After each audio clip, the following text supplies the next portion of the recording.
that hot mess that they air in the mornings called TheView had to issue not one, not two, not three, but 4 corrections, legal corrections, 4 legal notes. We only have 3 of them on camera. Not to mention what they did at that debate, where once again, they tried to fact check only one side. And then when their fact checks got fact checked, they cowered. They cowered in fear. BillMaher and Megyn Kelly just hit TheView hosts with a verbal takedown they won't recover from anytime soon. In a bold and brutal exchange that could have used a warning label, the two tore apart everything those hosts say they stand for. What went down? A fiery mess you'll want to watch over and over, like the final round of a legendary championship fight. About WhoopiGoldberg because I got so many texts this week because she attacked me the week before. Sure. So everybody was like, oh, Bill, I get you're enjoying the karma. First of all, I'm going to talk about this at the end of my show next week, teaser. But there is no thing as karma, okay? Get over that. You don't want to miss this epic showdown. BillMaher and Megyn Kelly, two fearless media powerhouses, walked straight into enemy territory and delivered a takedown so intense, the internet can't stop buzzing about it. This wasn't your usual boring political back and forth. Nope, it was a full-on roast battle. Bill and Megyn came in hot, roasting TheView hosts with savage burns that hit like bacon sizzling on scorching pavement in the middle of summer. The hosts tried to dodge and defend themselves, but when two media giants come at you with sharp sarcasm, cold hard facts, and a heavy dose of truth, there's only so far you can run. They're disgusting. She's Anna Navarro, in your wildest imagination, you could never solo host a show. You will only ever make it as part of an ensemble, and you could never hope to achieve the success that Tucker Carlson has. So you can sit in your little cheap seats all day long and enjoy your little negative henpecking, but your careers are going nowhere, and Tucker is about to dominate in whatever space he goes. Let's start with BillMaher. He's not your average late-night host. If you know him, you know he loves stirring the pot, making people uncomfortable, and smashing through the safe zones of even the most hardcore liberals. And when Bill sets his sights on you, don't expect hugs and handshakes, he comes in swinging. He once compared himself to the guy in a game of verbal dodgeball who's always aiming for your face while everyone else is tossing softballs, and that's exactly the energy he brings, intense, relentless, and absolutely not here for small talk. So when he set his focus on TheView, you just knew it wasn't going to be a friendly back and forth. It was more like tossing a firebomb right into a smug, politically correct brunch. His first target? Joy Behar. If you've ever watched the show, you know Joy loves to shrink every complicated issue into a half-baked, oversimplified opinion. She's like the person at a party who thinks she knows everything, until someone asks her a real question and she totally freezes. Maher went in hard, calling her out for being as predictable as a rerun of a bad sitcom, the kind that plays the same tired opinions like a broken record. Joy's whole thing is spouting loud, smug takes and then cracking a cringy joke the moment someone challenges her, and Bill wasn't buying it. He straight up said what a lot of people have been thinking, that her whole act is recycled outrage with the intellectual depth of a kiddie pool. It's the view. Well, that's the problem in America. There is one view, right, and one that's clearly true opinion, and everybody else can go sit in the corner. Can we just understand that part of our sorry racial history in this country is that the point of view from a black person is often going to be very different and sometimes shocking to a white person. Then there's the unstoppable WhoopiGoldberg. Oh, Whoopi, the walking version of, trust me, I've been around forever so obviously I know everything. But BillMaher wasn't buying it for a second. While Whoopi loves to play the wise, all-knowing voice of reason on TheView, Maher ripped the mask off. He roasted her for being that person at a party who starts every sentence with, well actually, only to follow it up with something outdated or totally out of touch, leaving everyone blinking in awkward silence. He didn't hold back, calling her out for pretending to be some enlightened guru when really she's just repeating the same stale talking points the mainstream media keeps recycling. You could practically hear the sarcasm dripping from his voice as he tore into her so-called wisdom. Oh, she's wise, all right, if by wise you mean saying shallow nonsense that makes everyone around her fake a smile just to avoid the cringe of calling her out. Maher kept it brutally real. If you want to be the voice of reason, try saying something that actually makes sense. He didn't sugarcoat a thing, shining a harsh light on how ridiculous it is for Whoopi to act like she's schooling America while being completely out of touch with reality. And just when you thought things couldn't get worse for The View, here comes Megyn Kelly crashing in like the intellectual wrecking ball she was born to be. Unlike Maher's sharp sarcasm and biting humor, Kelly brings pure, cold seriousness. No jokes, no smiles, just that icy, unshakable vibe that screams, "I'm not here to play games." And trust me, she wasn't. Six was an atrocity. It was one of the worst moments in American history. And when you think about the worst moments in American history, like World War II, things that happened, like the Holocaust, chattel slavery. Yeah, the January 6th is right up there next to the Holocaust and slavery. She's the kind of person who'll look you dead in the eye after you say something ridiculous and then completely tear your argument apart with logic so sharp it could slice through steel. And when Megyn Kelly aimed that precision at The View, things got ugly fast. She didn't hold back for a second, cutting through the show's polished surface and exposing the hypocrisy like it was nothing.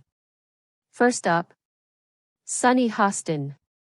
Now, Sunny isn't exactly the heavyweight of the table, but Megyn spotted the weaknesses in her arguments from a mile away and went straight in. Sunny loves to dive into big topics like race and justice, but half the time it's painfully clear she's just barely staying afloat. Megyn, who's been both a powerhouse lawyer and a top-tier journalist, doesn't play with empty slogans. She comes with cold, hard facts. And when she came for Sunny, it wasn't even a fair fight. Sunny, who usually relies on that self-righteous tone, suddenly found herself scrambling as Megyn tore massive holes through everything she was saying. And Megyn wasn't even close to done. Next in line was Ana Navarro, another co-host who loves to lecture about political correctness while constantly tripping over her own contradictions. Megyn had her locked in with laser focus, and the way she started exposing Anna's double standards had everyone in the room shifting uncomfortably. Megyn didn't sugarcoat a thing, she laid it all out, sharp and clear. Ana talks a big game, but when you actually look at her record, it's obvious she's just another political opportunist riding whatever trend gives her the most attention. Add that to her usual smug attitude, and the hypocrisy practically shouts. Megyn wasn't letting it slide, she hit hard with a cold dose of truth, pointing out the huge gap between what Ana says and what she actually does behind the scenes. Well, I had a different question, but it struck me that in the first segment you used the term woke, and you said that woke is what was sort of ruining everything. And I know that you're... No, I didn't say ruining everything. I said that's why Trump could get reelected. That's why Trump could get reelected. Yeah. So the term woke has been, in my view, co-opted by the right and weaponized and bastardized. And so I was surprised to hear you use the term because historically, as you know, because I think you're quite brilliant, that woke is a word used by the black community to note that we must be aware of social injustices. But words and migrate. So why is that a bad thing? It's not a bad thing, and originally that was absolutely a great thing. Alert to injustice, who's not for that?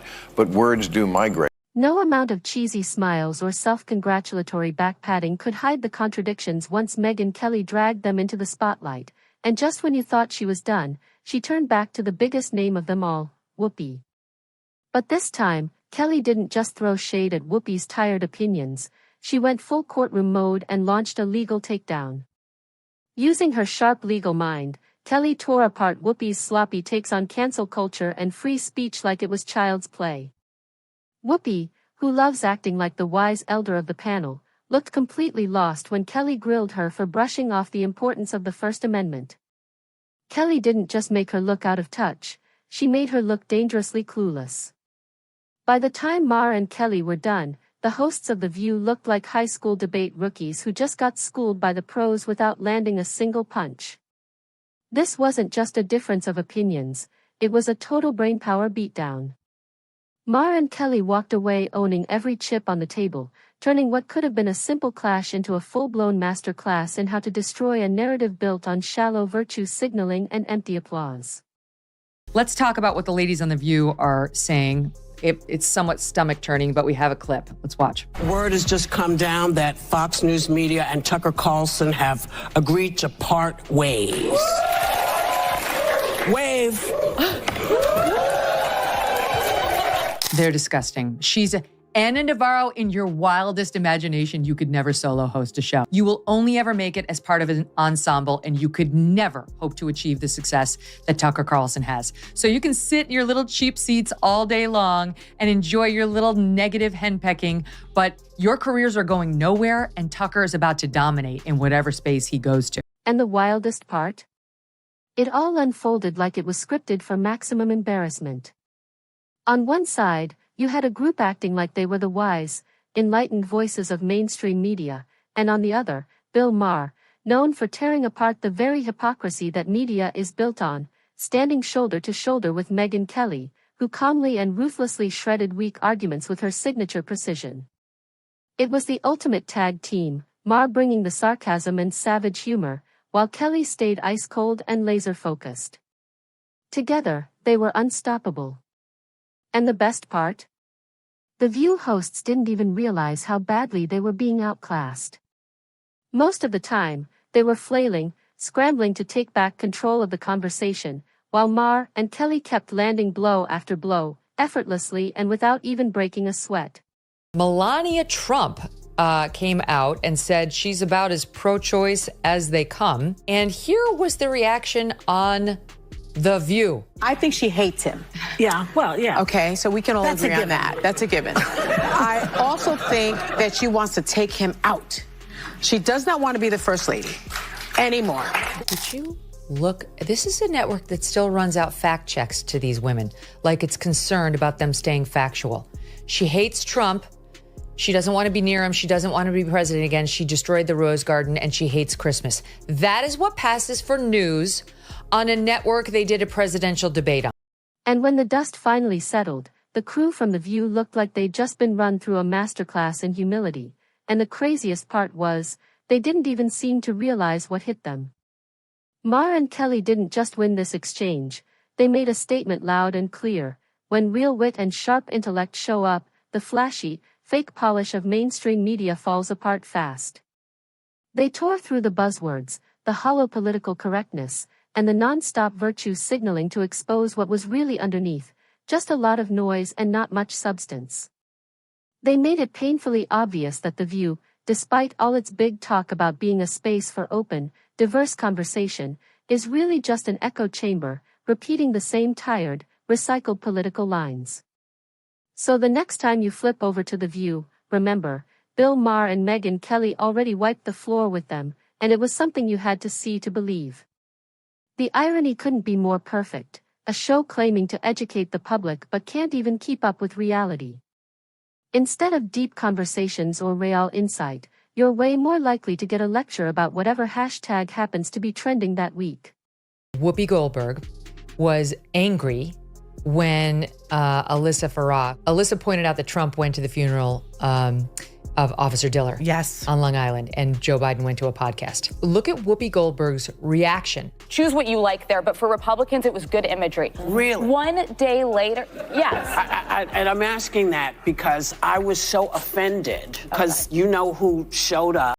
The View loves to call itself an educational platform for everyday people, but let's be honest, when BillMaher and Megyn Kelly step in and dismantle them without even breaking a sweat, it becomes clear that The View couldn't teach a goldfish how to swim. Watching them try to keep up is like watching inflatable pool toys race an Olympic swimmer. The difference in brainpower is just that huge. BillMaher, with his brutal mix of sarcasm and sharp insight, doesn't just toss out questions to stir the pot, he actually takes the audience on a real journey of critical thinking. His commentary is layered, intelligent, and genuinely thought-provoking, nothing like the tired, recycled talking points The View keeps repeating. The contrast hits hard. While Whoopi Goldberg struts around like a seasoned voice of wisdom, Maher's depth comes from decades of grappling with real-world issues, not just parroting whatever's trending on cable news. And Megyn Kelly? She's like an intellectual precision strike, focused, fearless, and absolutely lethal when it comes to cutting through fake political correctness with cold, hard facts that hit like a sledgehammer. I'm old enough to remember when it was the conservatives who hated Jews. Yeah.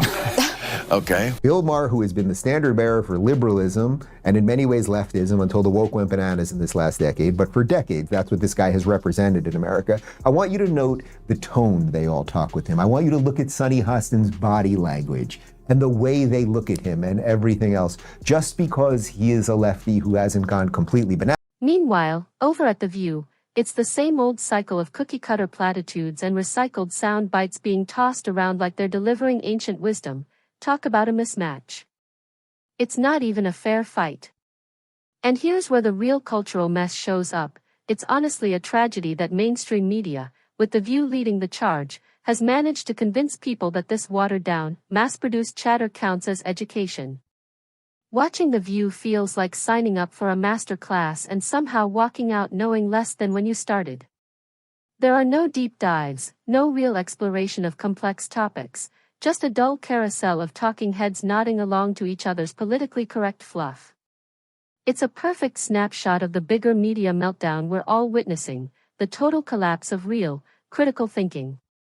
The hosts love to pretend they're elevating the conversation, but let's be real, most of their takes have the depth of a puddle after 5 minutes of rain.